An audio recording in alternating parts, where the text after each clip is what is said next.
ஹாய்ங்க எல்லாருக்கும் வணக்கம். இன்னைக்கு நம்ம குத்தக தோட்டத்தில் தாங்க இருக்கோம். என்ன பண்ணிட்டு இருக்கோம் அப்படின்ட்டு பார்த்தீங்கன்னா, நிலக்கடலை பருப்பு தாங்க போட்டுக்கிட்டு இருக்கோம். வாங்க எப்படி போடுறோம் அப்படிங்கிறத பற்றின வீடியோ தாங்க இது. பார்த்தீங்கன்னா என் கையில் இருக்கிறது தாங்க நிலக்கடலை பருப்பு. சில பேருக்கு தெரியும், சில பேருக்கு தெரியாது. தெரியாதவங்களுக்காக தான் காட்டுறேன். இப்போ பாருங்கள் எங்கள் அத்தை எப்படி போட்டுக்கிட்டு இருக்காங்கன்னு பார்க்கலாம் வாங்க. இந்த பருப்பு தாங்க வாங்கியிருக்கோம். இது பார்த்தீங்கன்னா 1 கிலோ 150 ரூபாங்க. நாங்கள் 50 கிலோ 7500 ரூபாய்க்கு வாங்கி இப்போ நம்ம காட்டில் போட்டுக்கிட்டு இருக்கோம்.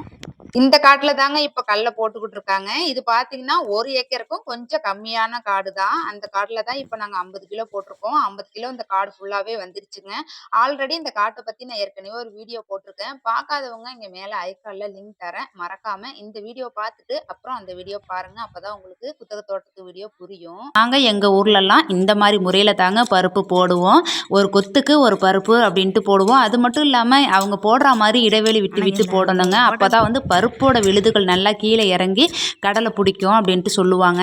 நாங்கள் கார்த்திகை மாத பட்டத்தில் தாங்க போட்டுக்கிட்டு இருக்கோம். இது கரெக்டாக ஒரு 100 நாளில் நமக்கு அறுவடைக்கு வந்துடும். அந்த வீடியோவும் நம்ம வீடியோஸில் வரும். மறக்காமல் சப்ஸ்கிரைப் பண்ணி வச்சுக்கோங்க. அப்போ தான் அறுவடை பண்ணுற வீடியோலாம் நீங்கள் பார்க்க முடியும். இன்னைக்கு வந்து நான் 6 ஆள் வந்தாங்க. ஒரு பாத்திக்கு 2 பேர் கடலை போட்டுக்கிட்டு இருக்காங்க. இந்த காடி எல்லாமே பாத்தி பிடிச்சது எங்கள் வீட்டுக்காரவங்க தாங்க. 2 நாளாக பாத்தி பிடிச்சாங்க. முதல்ல கான்ட்ராக்டை விட்டு தாங்க பிடிக்கலான்னு பார்த்தோம். ஆனால் அவங்க 5000 ரூபாய் கேட்டாங்க. சரி நமக்கு செட் ஆகாது அப்படின்னு சொல்லிட்டு எங்கள் வீட்டுக்காரங்களே 2 நாளாக தான் பாத்தி பிடிச்சிக்கிட்டு இருந்தாங்க. நாங்கள் இப்படி தாங்க எங்கள் தோட்டத்து வேலைகளை வந்து முடிஞ்சளவு செலவில்லாத வரைக்கும் நாங்களே செஞ்சுப்போம். ஆனால் இது வந்து கடலை போடுறது வந்து எங்களுக்கு தெரியாது அப்படிங்கிறதுனால தான் நாங்கள் இப்போ ஆள் வச்சு செஞ்சோம். அது மட்டும் இல்லாமல் எங்கள் அத்தை எங்கள் கூட வந்து கொஞ்சம் ஹெல்ப் பண்ணாங்க. அதனால தான் இந்த அளவுக்கு சீக்கிரமாக போட முடிஞ்சது. கரெக்டாக ஒரு 80 சென்டில் உள்ள நிலம் தாங்க. மழை வரா மாதிரி இருக்குன்ட்டு கொஞ்சம் வேகமாக தான் போட்டுக்கிட்டு இருக்காங்க. அடுத்து நான் தாங்க பருப்பு போட்டேன். ஆனால் எனக்கு பருப்பு போட சுத்தமாக வரவே இல்லைங்க. இது எப்படின்னா ஒரு கொத்துக்கு ஒரு பருப்பு போடணுங்களாமா. அது மட்டும் இல்லாமல் கை வந்து பிரிஞ்சு வரணுங்களா. ஒரு கொத்து கொத்தும் போது ஒரு பருப்பு வந்து கரெக்டாக அந்த கொத்துற இடத்துல விழணுமா. ஆனால் எனக்கு வரவே இல்லைங்க.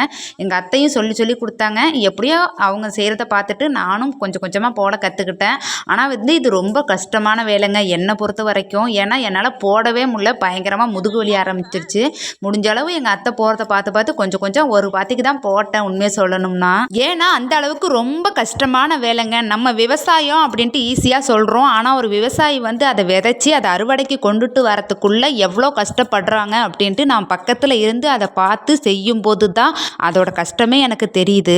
பருப்பு போட தெரியலனா கூட மற்றவங்க எப்படி போடுறாங்க அதை பார்த்து நானும் போடணும் அப்படிங்கிற ஒரு ஆர்வம் இருக்குங்க. ஆனால் எங்கள் வீட்டுக்காரங்களாம் என்னை பார்த்து கிண்டல் பண்ணிக்கிட்டு ஃபோனை வாங்கி எதை சொல்லணும் அப்படின்ட்டு சொல்ல போகிறாங்க. என்ன சொல்கிறாங்கன்ட்டு வாங்க கேட்கலாம். ஹாய் ஃப்ரெண்ட்ஸ், இப்போ நம்ம விவசாயத்துலேயே பார்த்தோம்னு வச்சுக்கோங்க, இந்த மாதிரி நிலக்கடலை போடுறது தான் ரொம்ப கஷ்டமான வேலைங்க. கரெக்டாக கொத்து வெட்டும்போது ஒரு பருப்பு தாங்க போடணும். அது வந்து குமிஞ்சிக்கிட்டே போடணுங்க. எவ்வளோ நேரம் வேலை செய்கிறோமோ அது வந்து குமிஞ்சிக்கிட்டே தாங்க செய்யணும். இடுப்பு வலி எடுத்துருங்க. விவசாயத்துலேயே ரொம்ப கஷ்டமான வேலைன்னு பார்த்தோம்னா இதை தாங்க நான் சொல்லுவேன். ஏன்னா எண்ணெயிலலாம் போட முடியாதுங்க. ஏன்னா ஒரு கொத்து கொத்தும்போது ஒரு பருப்பு போடணும்.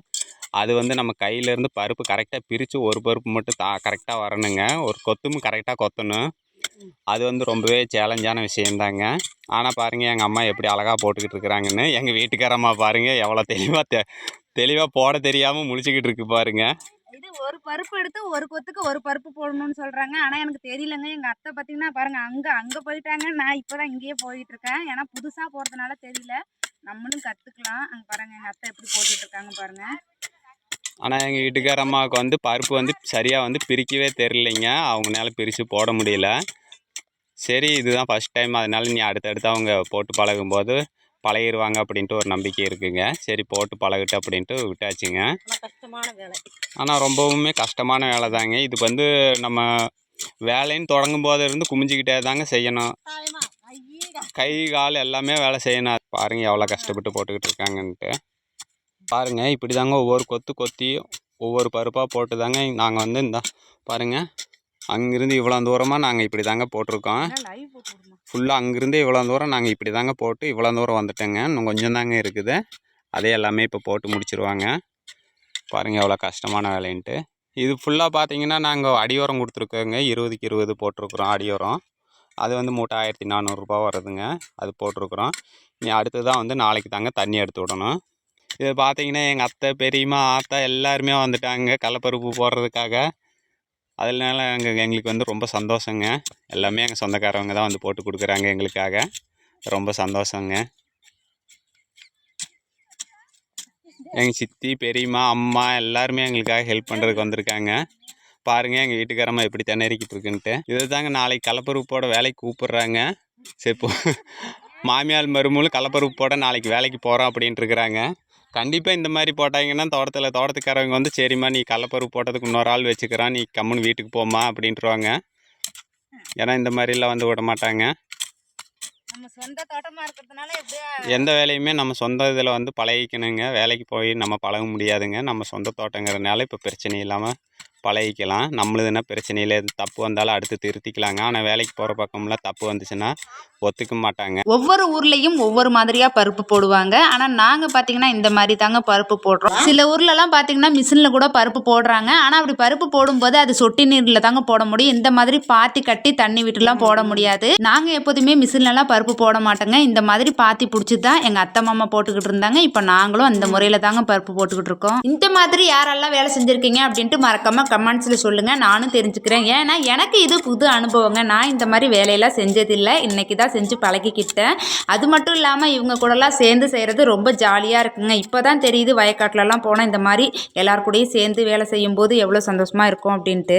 பருப்பெல்லாம் காடு ஃபுல்லாக போட்டு முடிச்சுட்டேங்க. பருப்பு போட்டு முடிச்ச கொஞ்ச நேரத்துலேயே பார்த்தீங்கன்னா நல்லா மழை வர ஆரம்பிச்சிருச்சுங்க. இப்படியோ பரவாயில்லைங்க. நாங்கள் பருப்பு போட்டு முடிக்கிற வரைக்கும் மழை இல்லைங்க. ஆனால் இப்போ மழை பெய்யுது. இன்னும் ஒரு வாரத்துக்கு மழை சொல்லியிருக்காங்க. அடுத்து எப்படி மழை பெய்யும்னு தெரில. அது மட்டும் இல்லாமல் நம்ம பருப்பு போட்டதெல்லாம் எப்படி முளைச்சி வரும் அப்படிங்கிறது கொஞ்சம் பயமாக தான் இருக்குது. கனமாக மழை பெஞ்சால் கொஞ்சம் சிரமம்தான்.